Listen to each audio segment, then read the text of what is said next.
This is the Project Management Podcast. We bring project management topics to beginners and experts.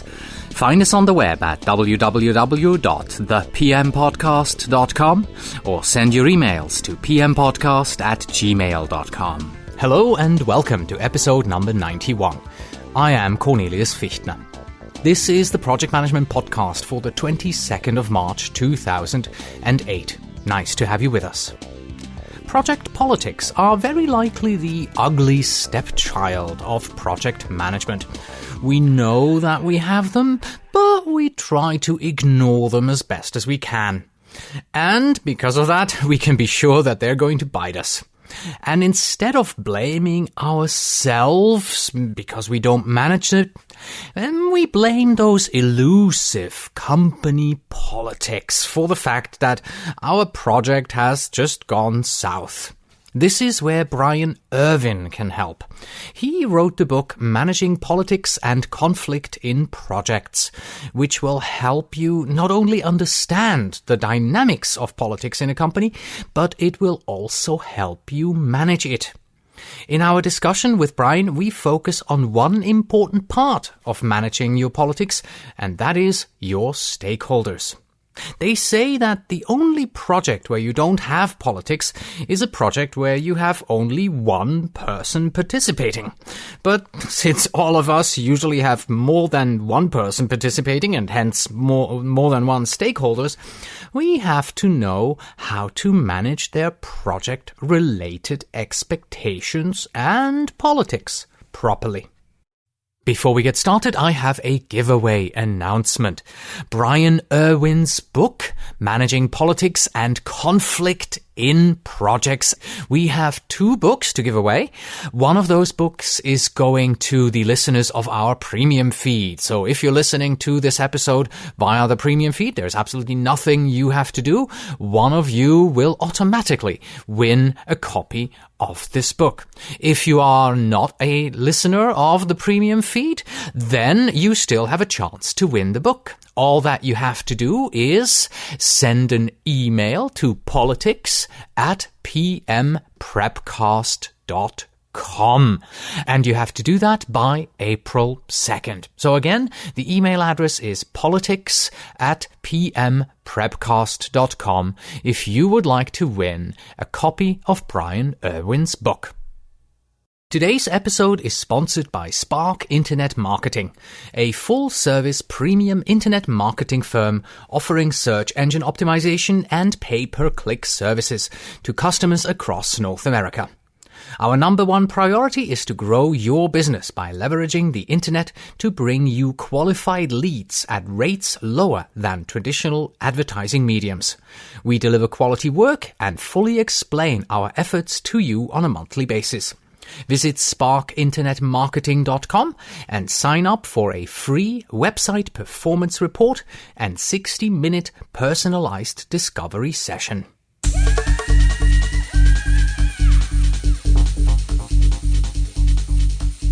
I would like to draw your attention to only one helpful resource today, because it comes from, Mr. Project Management himself, Max Weidman, and of course it is about project politics. It is titled Projects, Politics and Process, Lessons Learned, Large Projects and the 2010 Olympics. In November 2003, Vancouver won the right to host the 2010 Olympic Games. But in February 2004, the chief executive officer for the execution of this ambitious project or program had not yet been appointed. This is the basis of a short article, it's a 2-page article that Max Weidman, of course, wrote under his heading Max's Musings. And what he's trying to say is that there was a prolonged and, in some case, unnecessary hiatus while they were looking for a leader for this project. And they did this through a very complex selection process. Now, he makes a strong point of saying how important and difficult it was politically to appoint a CEO. without whom nothing was going to move forward. So you have this complex political environment with a incredibly large project in the middle, and you have to find someone to manage it. And you're now going to tell me, okay, Cornelius, 2010 Olympics, large project versus my project. How does this relate to me? I have a 10 people project that I manage. I have to deliver a prototype, and you're telling me to read this article here from Max Weidman about the 2010 Olympics? How does this relate? Well, it does relate, because what Max is saying in this, if you translate it to our normal-sized project that most of us manage, is that you have to make sure that every duty on your project is assigned to a real person. If you look at your RACI chart where you assign the responsibilities of each of the project team members, then you might sometimes have TBD in the name. Well, let me tell you, Mr. or Mrs. to be defined does not exist. You have to work your political skills internally in your company and get buy-in from management for all assignments that you need.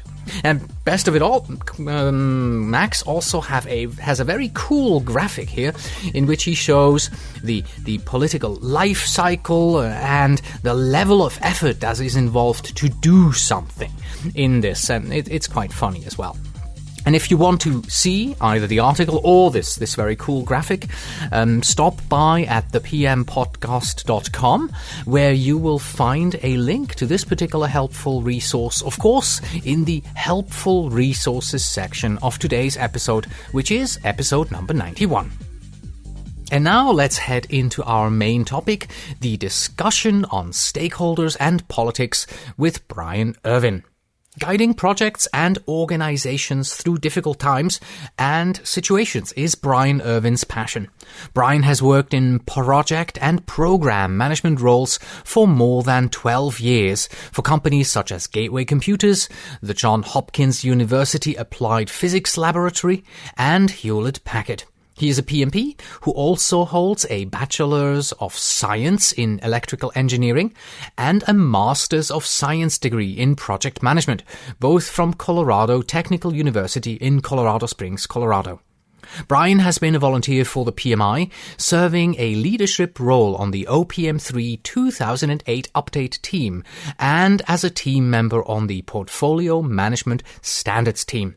He's an accomplished speaker and has presented project management topics to a number of audiences. So, without further ado, here's the interview with Brian Irvin, PMP.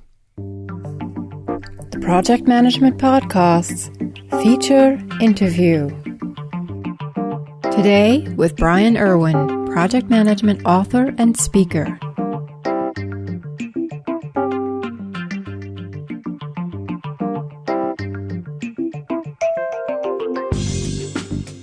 Good morning, Brian, and welcome to the Project Management Podcast. Good morning, Cornelius. It's great to be back with you. Absolutely.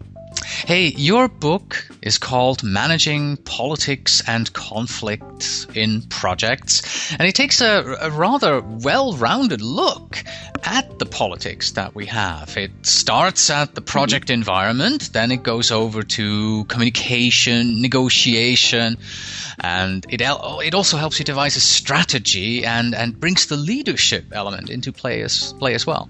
It's a bit over 200 pages long, and because we cannot discuss it all, it's just impossible to squeeze this into half an hour or so, we decided to focus on the stakeholder aspect of politics. And we figured that most of our listeners here, they have stakeholders on their projects, and looking at this particular segment of your book is going to be interesting to most project managers. So, in situations like this, I'd like to begin with the absolute basics. Can you give us a quick definition of what a stakeholder is on our project? Who are they? Sure. I pretty much, Cornelius, stuck with the PMI definition, where the project stakeholder is a person or organization that's actively involved in the project or whose interests may be positively or negatively affected by execution or completion of the project. Really, the project stakeholders cover the full gamut from beginning project inception to end. There's usually there's always somebody that can be affected. We usually think of the stakeholders as those being positively affected by the project, but it can also be those negatively impacted. And as well, our project teams fall into that category as well, from project team members to the organization itself, the project's customers, so the full circle of people involved with the project, either indirectly or directly. That pretty much sounds like everyone who's in any way connected to the project, right? Pretty much, yes. Let's head right into this stakeholder management then. And let me read you a quote from page 70 in your book. You may remember it. You wrote it yourself. Yeah, I'll take it. It says, as a PM, you must constantly work to identify the project stakeholders and understand the influence that each stakeholder brings to the project. Then you must manage the expectations of those stakeholders. Can you give us a bit more background on this? Why is it so important? Well, quite frankly, if you do not manage the expectations of the stakeholders, those expectations could come back to bite you or haunt you over time. There's always a success element to a project, a success or failure, and you can have a successful project in terms of the triple constraint being scope, cost, and time.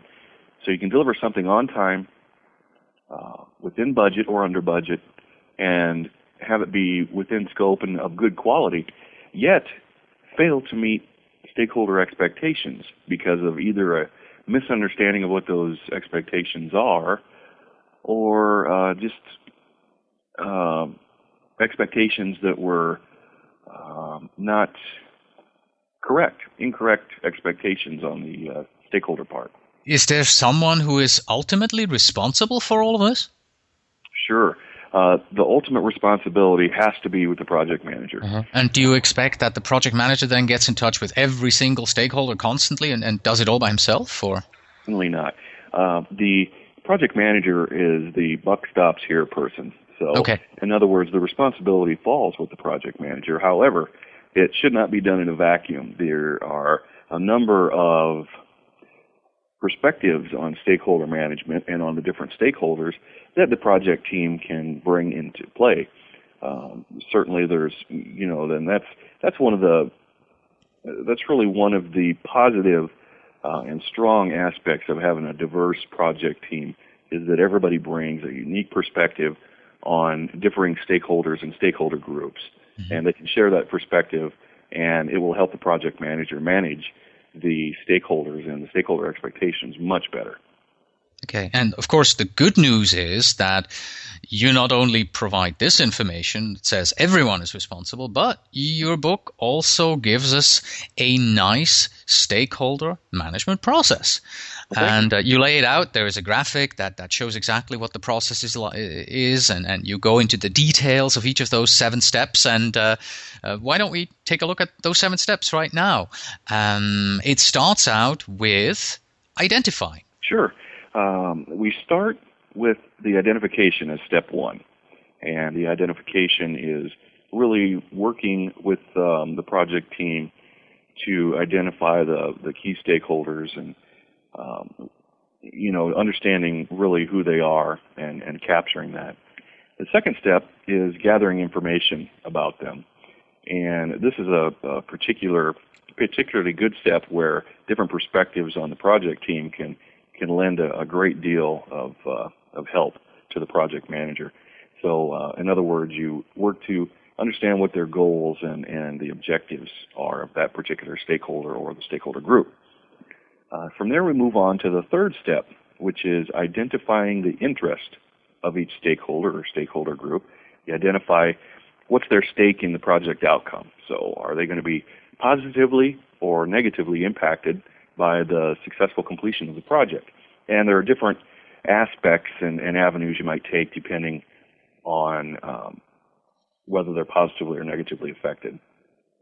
Moving from there, we go to the fourth step, which is assess project proximity.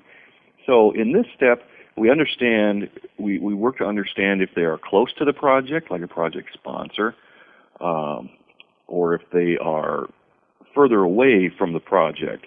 It could be a third-party vendor that's a little further away than a project sponsor, or the project customer could be someone that's a little further away than the project team.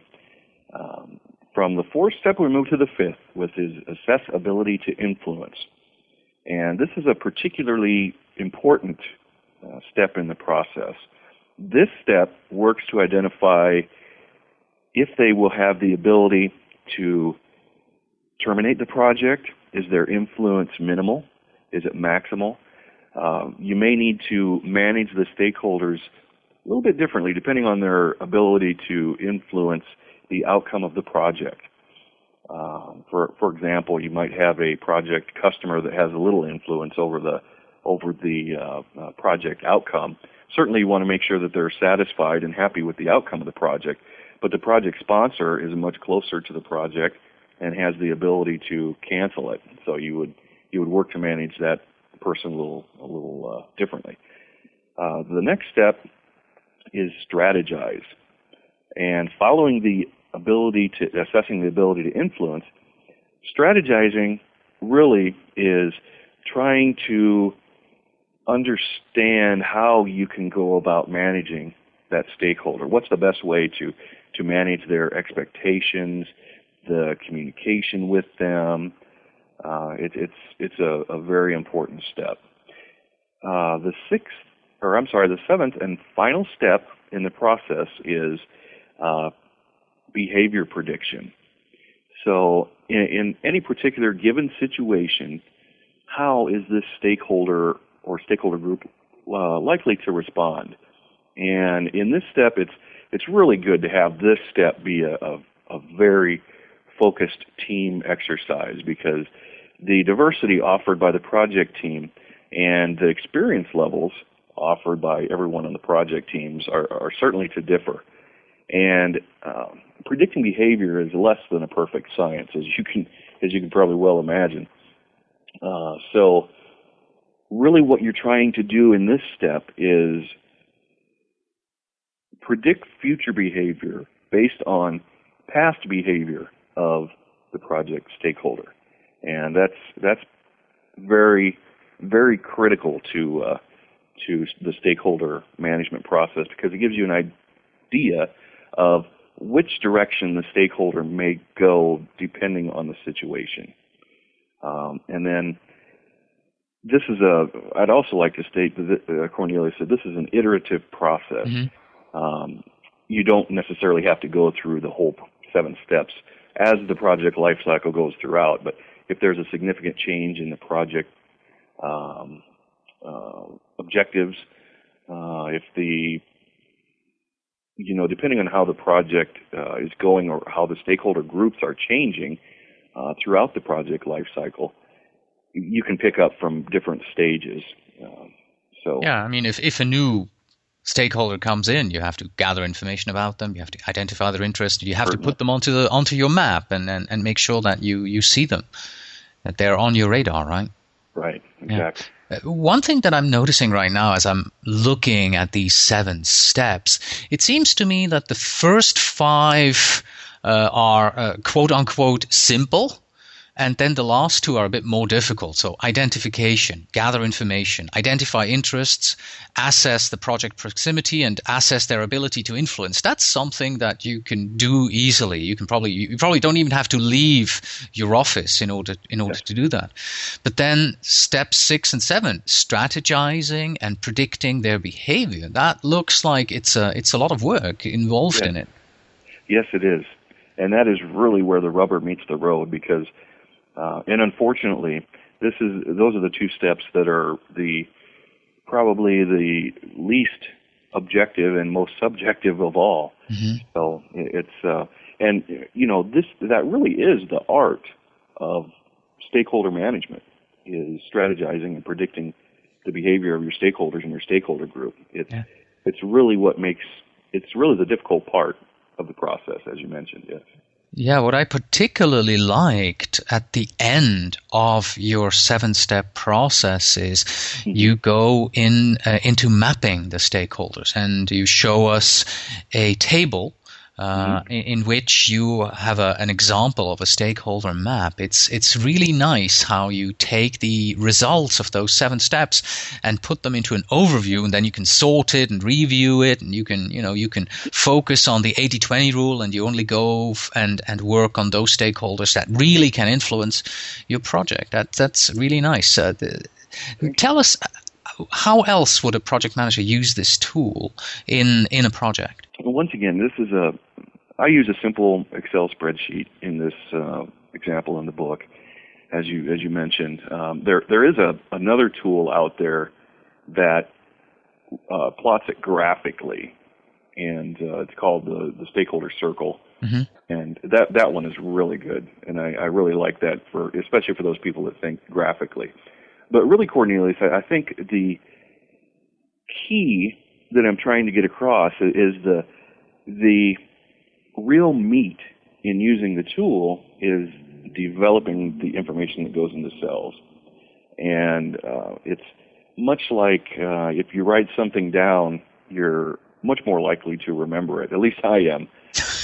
I have the same problem, yes. Yeah. So it's really the process of going through it.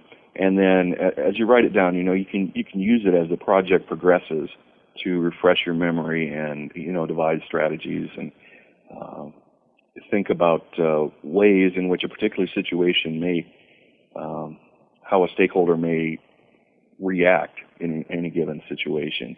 So that's really the gist of it, is going through the process to putting it down on the tool is really where I've found that the usefulness is. One critical question that someone might ask is, well, I mean, you're going through this process and you're writing down a list of what they want and what they fear so you can proactively manage the stakeholders. I mean, hello, where's the politics in this? Is that really all there is to it? What you're talking about is the politics. It really is, the whole process really is the politics behind it. And when you get into the actual, strategizing and predicting behavior, you're going to come up with a way to engage those stakeholders so that it impacts your project in the most positive way. And that's really the politics and where the politics comes in. Understanding who has politics is all about relationships. And the soft skills of project management, in my view, it's all about relationships and how people relate with each other and what's at stake, who stands to gain, who stands to lose, and how you go about managing and influencing in situations like that is really the politics that's behind it. So it's a tool to help us engage in the politics of project management. Yeah, thank you for clarifying that. I intentionally threw that question in there, because I could see some project managers asking that question, and this also leads me to my final question for you, because the same project manager who could have asked the previous question could also act in the following way. And I'd like to know what you say to a project manager who comes up to you and tells you that, well, I enjoy being a project manager, but I really don't try to get involved in all the politicking that's going on in my company. What do you say to a project manager like that? Good luck. We can say that all we want is project leaders. And a project manager is also in a project leadership position. Unfortunately, we don't always have the authority or the positional authority that comes with a position requiring a lot of leadership. But really, you can lead at any level. And the politics is it exists in every organization. Certainly in any organization over 2 people, you're going to have politics, and it all depends on how you react and engage in those politics. That is really, I think, determine the outcome of your project. And it's not really grounded in reality to say that you want to stay out of the politics. It's and that quote is talking. I think when people refer to politics, they often think of it in terms of negative, and they speak of it in terms of another person or a third party, and not to themselves. So, in other words, I noticed that. I'll read you a quote from the book that I took from a book by Marie McIntyre, which was Secrets to Winning at Office Politics. She writes that we often speak of it in, third party, like I say. We say stuff like, they are sucking up and scheming and manipulating, but we are building relationships and developing strategies and opening communication channels when we refer to ourselves. So, it really depends on which way you look at it, but there is a positive use to politics as well. And really, to keep it relationship-based, that's the key to having a positive outcome and a positive attitude about politics. And it really can be the difference maker in a project. Excellent. Once again, the book is called Managing Politics and Conflict in Projects by Brian Irwin. And you can not only find a link to this book on our website, but you can also win one of 2 copies. And I announced that before the interview. Brian, thank you so much for having joined us here on the program today. Appreciate your time. Well, thank you, Cornelius. It's always a pleasure, and I was on back in episode 37. It's been a long time. It took me longer to write the book than I wanted, but doesn't it always? So I'm glad to have it out there, and I certainly hope it helps the project managers that pick it up. And that was our interview with Brian Irwin. Here's what I would like to know from you. Nobody likes politics on their project, but they're just a fact of life.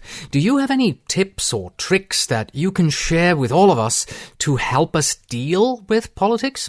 Please stop by at the website and post your reply to this question as a comment to episode number 91. And let me remind you that if you would like to win a copy of Brian Irwin's book, all that you have to do is send an email to politics@pmprepcast.com. That's it for today. Thank you very much for listening. As always, you can find us on the web at thepmpodcast.com, and if you are a project manager who wants to become PMP certified, you can visit pmprepcast.com. In our sister podcast, we teach you concepts, tools, and techniques that you need to know in order to pass the PMP exam. Please send your emails to pmpodcast@gmail.com, and when you write yes, please tell me where in the world you are writing from. And finally, we have this. You can maneuver a project manager into committing to an impossible deadline, but you cannot make him meet it. Until next time.